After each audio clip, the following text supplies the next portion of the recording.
biggest question muna. Do we want to cover up? Do we want to uncover? Okay? Sabi ni Raffy Tulfo, hindi daw sila Malacanang. In other words, hindi sila tuta. Okay. But dun mo makikita yung graduated din experience. Bakit? Kasi si Senator Tito Soto and Senator Raffy Tulfo, at least sila tuta ng Malacanang.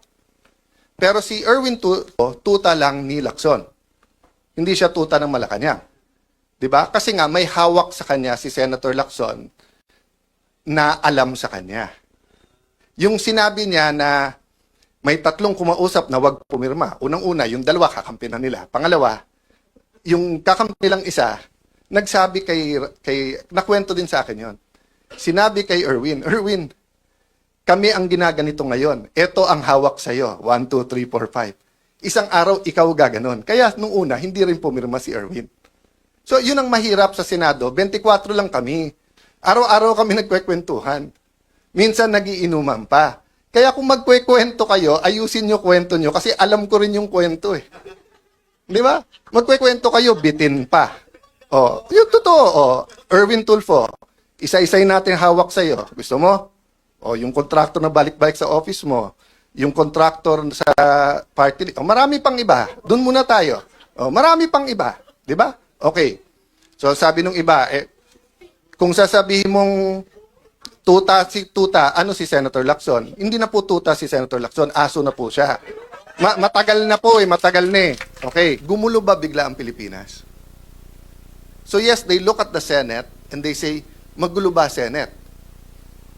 But remember, dun sa nagsasabing magulo ang Senado at magulo ba ang Pilipinas, ito po yung mga naka-Amerikana at mga naka-barong at nasa loob ng mga air-condition na kwarto na 4-5 beses kumakain sa isang araw, na namamahalan man sa gasolina, ay kayang mag-airplano, kayang, hindi naman yate, but you know, they have cars, they have backup, they have security, etc.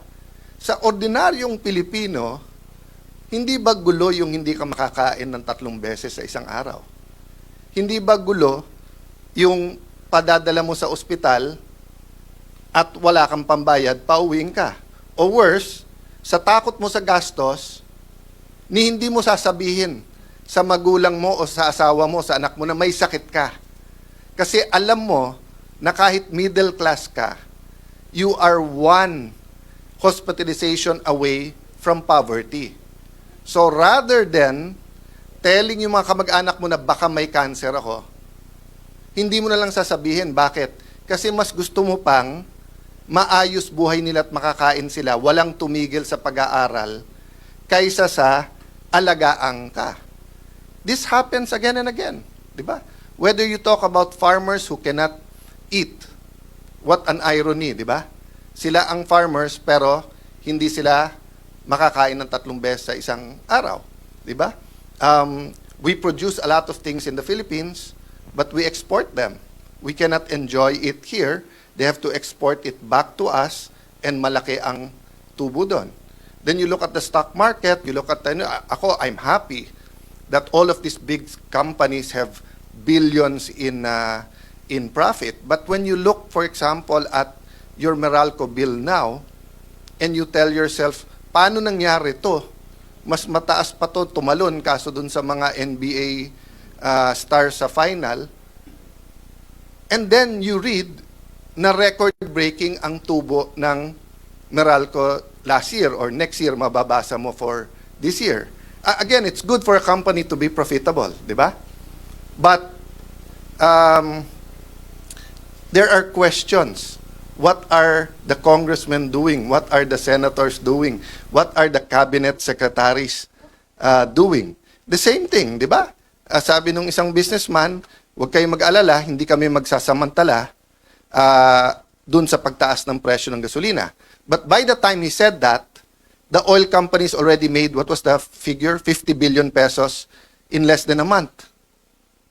Kasi daw, so maraming dahilan. So what's my point, no? My point is that at the very least, we all agree that magulo ang Pilipinas, kailangan ayusin. The question is, how do we approach? So for maybe 3 years, we've taken the corporate style. Di ba? Very gentleman, very ladylike, discussion, ledak, debate, etc.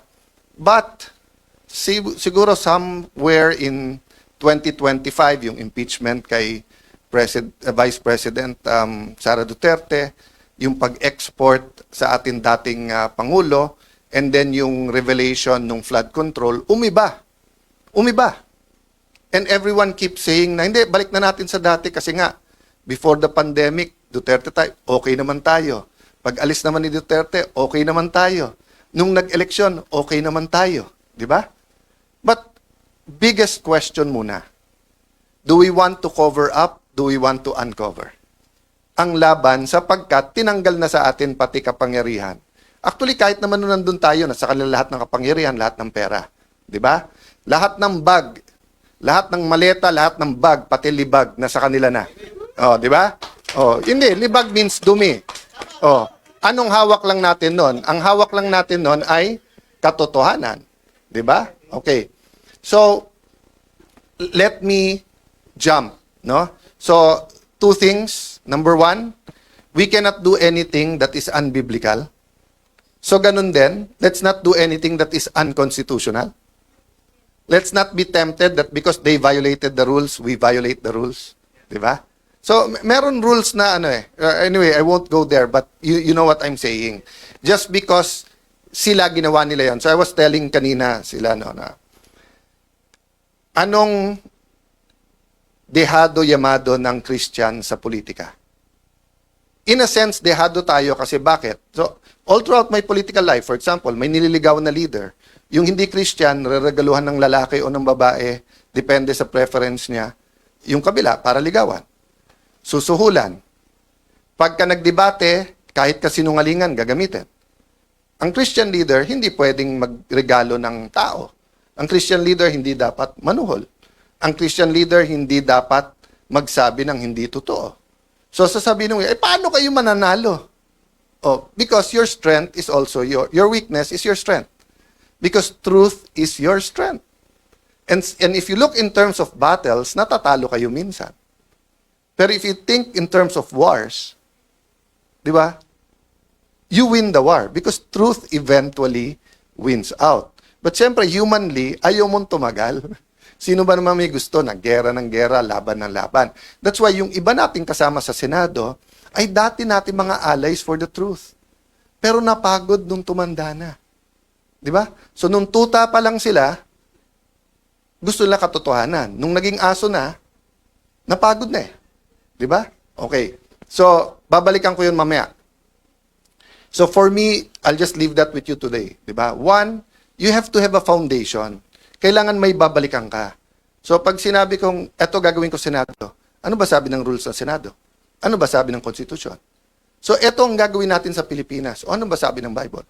Diba? Okay, pangalawa, nasaan ba ang Panginoon? Ano bang gusto niyang gawin? Yun ang atin. At ako'y naniniwala, gusto niya ng revival. Gusto niya ng repentance. Labas lahat ng baho. Labas lahat ng problema. Ang adik ay hindi magagamot pag hindi niya inamin na adik siya. Adik yan sa sex, adik yan sa sugal, adik sa alcohol, adik sa drugs. Tignan nyo sa US, yung mga anonymous, di ba? Let's say, alcoholic anonymous. Ang umpisa mo, hi, I am Pedro de la Cruz. I am Juan de la Cruz. I'm Maria de la Cruz. And I am an addict. Why? Because pag hindi mo inamin, wala, di ba? So if we're gonna sweep under the rug, ano po ang sabi ng bagong chairman ng Blue Ribbon Committee? Sabi niya, narinig na naman natin yung 18 Marines eh. Paano nyo narinig? Hindi naman nagkaroon ng hearing. Di ba? At marami naman ibang iimbestigahan eh. Akala ko ba, trillion peso march? Kasi nga, ito yung trillion peso na corruption. Di ba? Pero wag, maghanda na lang tayo sa impeachment. Importante yung impeachment.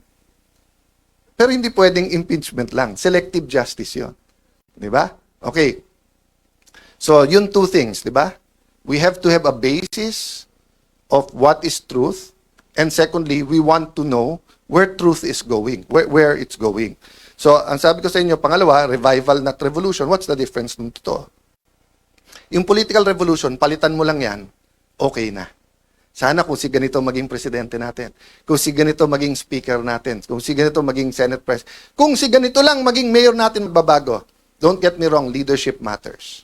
Leadership matters, di ba? When the blind leads the blind, alam mo nang madadapa ka or mahuhulog ka sa bangin, di ba? But having said that, its leadership is complicated in the human because nakikiramdam ka rin sa followers mo eh.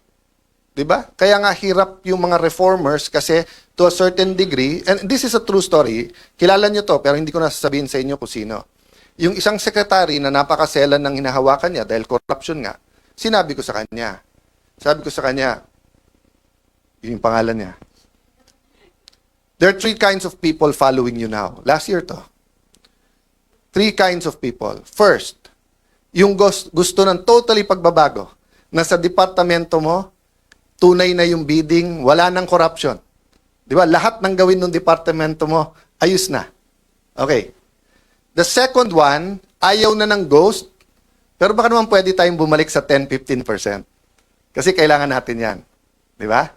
Yung pangatlo, wag lang ako makulong, sila lang makulong, tapusin na natin to, balik na tayo sa dati. So sabi ko sa kanya, Secretary, ito problema. Yung 3 nasa likod mo, pare-parehong pumapalakpak ngayon. So yung 3 yan, nabobosesan mo, naririnig mo yung palakpak. Pero iba-iba gusto nun. Ang pinakadelikado doon, pero pinaka-okay yung una. Na gusto niya, eto chance natin. Nasa kalye mga tao, lahat ng media kakampi ka, lahat ng korte kakampi ka, ombudsman at DOJ kakampi ka, baguhin mo na lahat.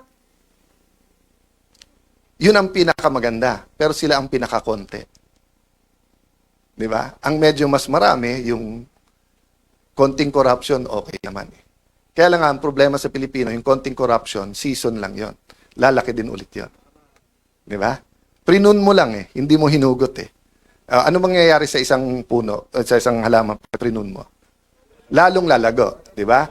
So, kung alam mong fruit-bearing yon, i-prune mo. Pero kung alam mong weed yon, hilahin mo na. Kasi kung hindi, lalong lalaki yon, di ba? So, yung revival starts with the repentance. Ilabas natin lahat. Di ba? That's why no one could believe that nung nalabanan yung apartheid, ang ginawa ni Nelson Mandela is, sandali, wag natin ikulong lahat. Mag-truth commission tayo, labas natin lahat, mag-sorry tayo sa ito. So, I'm not proposing that now, ha? Baka naman ma-misinterpret. No? Ang point ko lang, you have to start with truth. You have to start with repentance. Then the reforms, the revival will come in. We have to deal with our political realities and political system. So, like ako, di ba? I mean, kayo ang staff ko, so alam nyo, I haven't coordinated with both Malacanang and with the VP, with opposition administration. I can talk anytime. I have had meetings, not with the VP, with the executive side, to try to bridge everything. Pero, meron mga no compromise, which is our integrity. Di ba? So which goes to the third part, which is strategy versus tactics. No? So, the bigger picture is strategy. So for example, no, let me just talk about 2 things sa strategy because we really have to talk about identity, you know, where God is leading us, how do we refuel ourselves pag tingin natin pagod na tayo, di ba? So for example, no, ang strategy natin from the start, simple lang. Kunin ang majority, kunin ang Senate presidency, gawin yung tama. Ganun lang simple. Gawin yung tama. Ano yung 3 tama? Una, anong truth na naitatago? Paano natin ilalabas in a systematic, at the time, corporate way, na hindi naman mayayanig ang Pilipinas, pero mayayanig ang mga korap? Okay, 2, how do we solve problems in education, in health, na totoo? Kasi like sa education, ang dami-daming, magaganda lahat ng bills na yan. Pero mark my word, until we deal with K-12, ang mga bata, half day lang ngayon eh. Diba? So pag hindi mo binawasan ng 1 or 2 years o hindi mo pinondohan, there's only 2 ways to solve Philippine education. Buhusan mo ng pera para yung K-12 ay fully funded at bumalik sa 7 to 3 p.m. or 7 a.m. or 8 to 4, whole day ang bata na equip lahat, or bawasan mo muna ng 2 years habang inaayos mo. Lahat ng iba doon are in between window dressing and building new rooms. Meaning, building new rooms, magagandang programa. Ang problema, hindi mo inayos yung pundasyon. Diba? Ganon din po sa health natin. If you look at the amount of money out of expense sa gamot, if you look at the approval systems, if you look at PhilHealth, etc., kawawa talagang mahirap sa ating bansa. Kawawa talaga. Di ba? So, strategy. So, ano strategy nung kabila? Palabasin ng manggulo. Sila nagpapasok sa NBI. Sila nagsabi sa NBI, full battle gear kayo doon. Sila hindi naglagay ng membro. Sila ang hindi nagpausad sa bills natin. Authorized naman sila na mag-BICAM, etc. Di ba? Sila yung nananakot sa kapwa natin membro na lumipat kayo, kung hindi makukulong kayo. Sila ang meeting ng meeting sa Malacanang, pero pinapalabas nila, tayo unproductive, tayo magulo. Yun ang strategy nila. Ba't tayo papasok sa strategy? In one sense, kailangan mo sagutin yung issue. So like yesterday, pinaalala sa akin nung ating comms, stick to the issue tayo, which is truth. Di ba? Na hindi tapos ang laban. Pero ayoko rin naman isipin ng tao, winaldas ko 700 million. Ni 5, may discretionary fund na pwedeng kunin ng Senate President. Maraming previous Senate Presidents, tens or hundreds of millions kinuha. Ni 5, hindi ako kumuha doon. Tapos sasabihin nila, 700 million, ginastos ko. Tapos wala. O, unang-una, magaling sa division, si Senator Lacson for 2 reasons. Dinivide lang yung 700 by 28 days kasi 25 million or multiply lang 28. Pero mahina talaga siya sa math. Bakit? Because 12 is not 13. Pangalawa, akala ko ba sabi nyo tanggal ako nung June 3? O ilan araw ang May 11 hanggang June 3? O, paano naging 28? Diba? So makikita mo talaga na mahuhuli sa bibig ang isda. Pero bakit nga nanggugulo na nang manggugulo si Senator Lacson? So on one hand, stick tayo to the issue. On the other hand, there are some issues, tactical issues, na kailangan mo sagutin kasi kung hindi, masisira main message mo. So kung ang main message natin is good governance, tapos akala ng tao may anomalya sa 700 million. So sabi niya, isipin mo, walang productivity. O bakit ngayon break eh? Every day ngayon, 25 million. So kung ngayon sasabihin ko, ang grupo ni Lacson at ni Gatchalian, 25 million today, walang nagawa. Tomorrow, 50 million, walang nagawa. O sa Monday, kung 5 araw na, 125 million, walang, naka-break tayo eh. Meron pre-trial eh. Diba? So wag natin lokohin ang tao. So, but sometimes it's strategic na i-expose yung ginagawa nila. So, nakita ko to kasi tandaan nyo, political science yung background ko, yung pinag-aralan ko.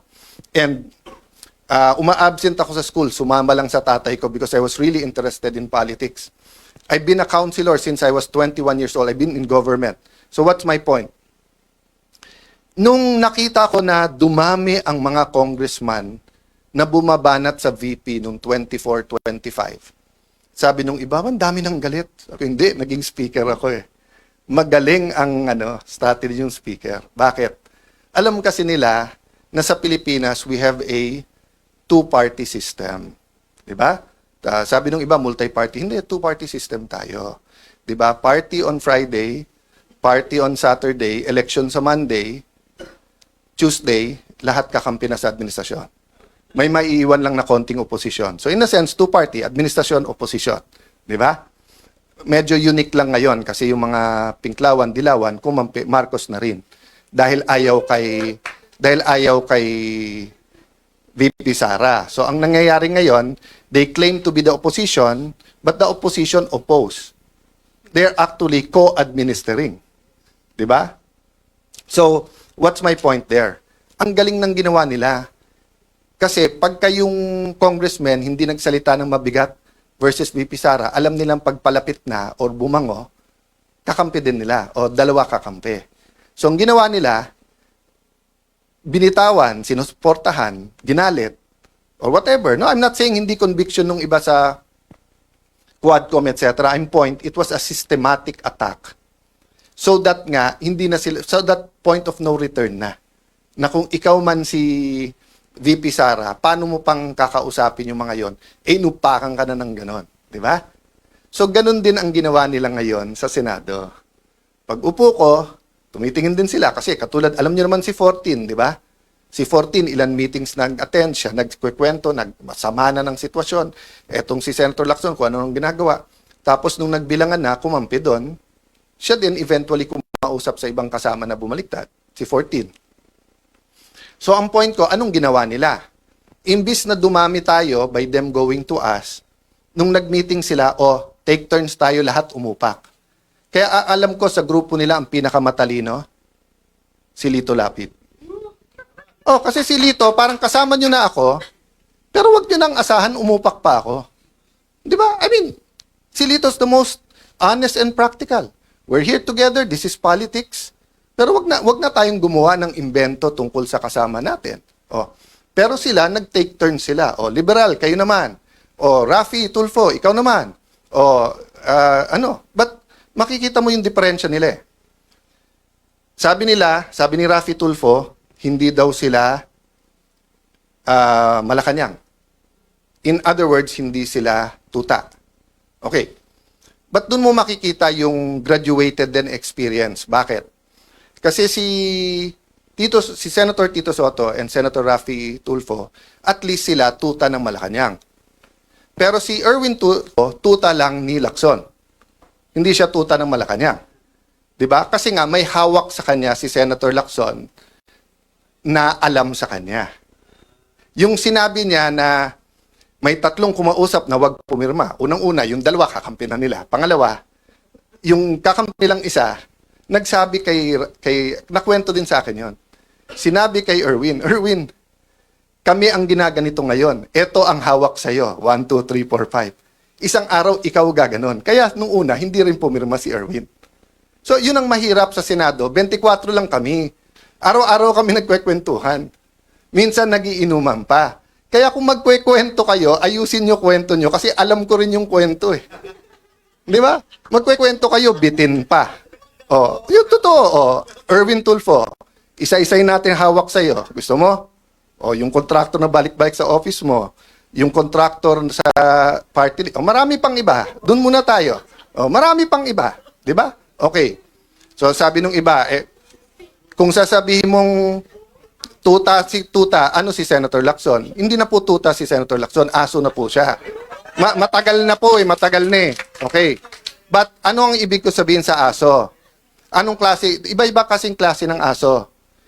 Yung kayo po, pagka may utos sa inyo, kayo ay nag-asikaso. Meaning you take care of it.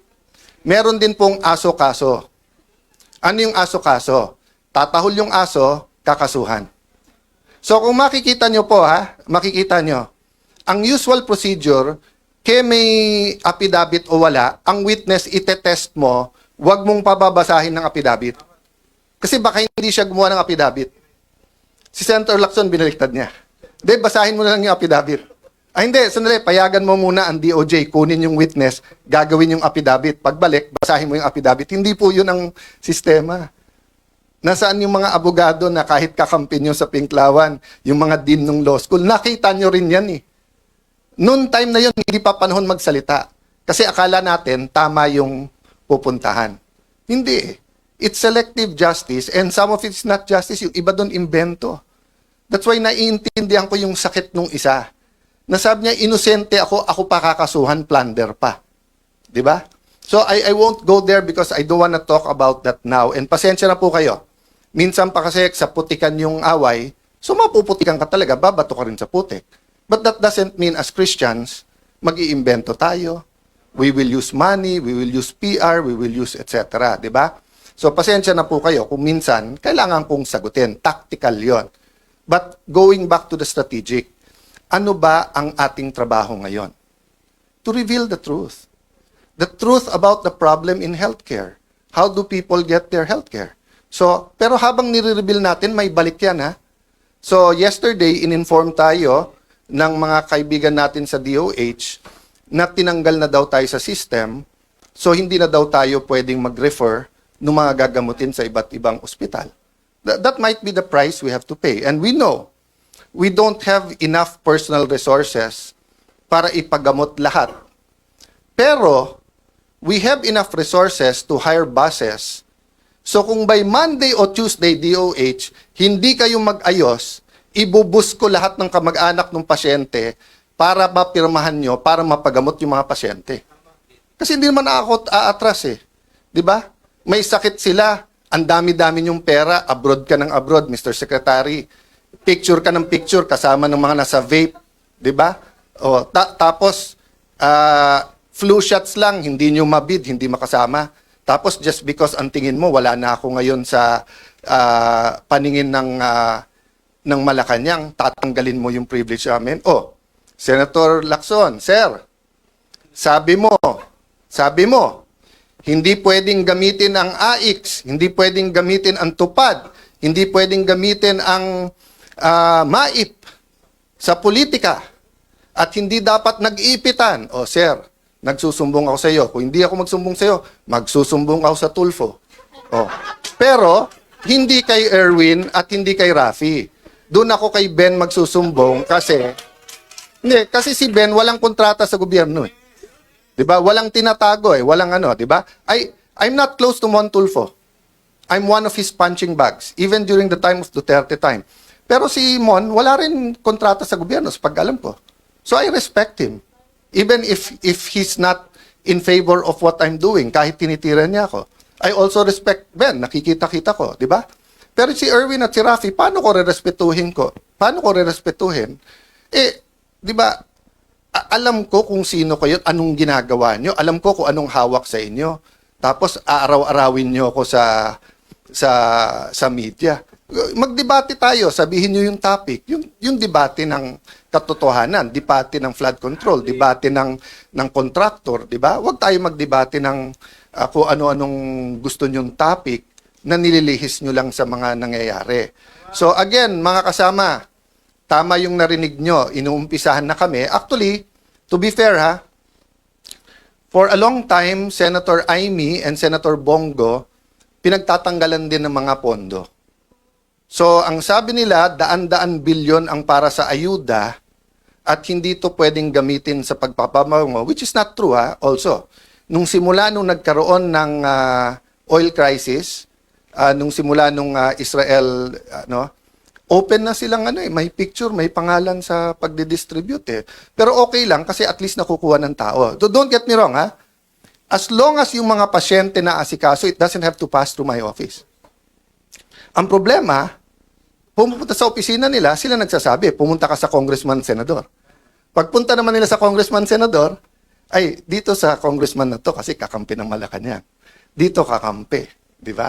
So, let me address myself to Senator Win because paulit-ulit siya nung siya ang chairman ng Committee on Finance. Sabi niya, walang politika sa pondon to. And I believe him. I believe him. When he was chairman of Finance, sabi niya, walang politika, pare-pareho to. At yung amounts natin bilang mga senador, walang lalamang, pare-pareho tayo. O, Senator Win, you're now the Senate President. May DOH Secretary ka, namumuliti ka. O, the ball is in your hands, di ba? Pero papayag ba tayo? Sa atin, ano ba ang isang weekend? Pero yung may sakit na hindi matuloy yung CT scan niya, hindi matuloy yung MRI niya, hindi matuloy yung dialysis niya, that can be fatal, di ba? So, sasabihin nyo, kami namumulitika, yun ang ginagawa nyo. So, sorry, mapupunta tayo sa politika because we have to fight the daily battles. But my point is strategy versus tactics. Daily battles versus the war. The war is really for the kind of Philippines we want. Diba? And yun ang last ko sasabihin, we have to articulate that. We have to articulate. So yung mga men and women of God na nandito ngayon na you will be speaking on those topics, pasensya na po kayo kung napunta ako sa daily battles. But that's what we're facing. And iba-iba tayo ng trabaho. May taga-fast, may taga-pray, may taga-encourage, may taga-luto, may taga-linis. Diba? So, we're all part of that giant puzzle that the Lord has put. But as long as we said, Lord, use me, Lord, send me, I think we'll be okay. So sa lahat ng nagpre-pray for us, lahat ng nagtatrabaho for us, guys, kayo yung inner core. So don't lose faith. Some of you didn't sign up for this, but even if you didn't sign up for it, you had in your mind the kind of Philippines you want. So, 'di ba yung balik tayo dun sa na Lord, save mo ako. Pinadalang kita ng helicopter, 'di ba? So, in your mind, you probably had a different way. 'Di ba? So kung tingin yung education yung problem, you're probably drafting a super good bill on education, 'di ba? Or if you're talking about local government, baka nakadikit kayo sa pinakamagagaling na local government sa Metro Manila, dumikit kayo sa Taguig, sa Pasig, sa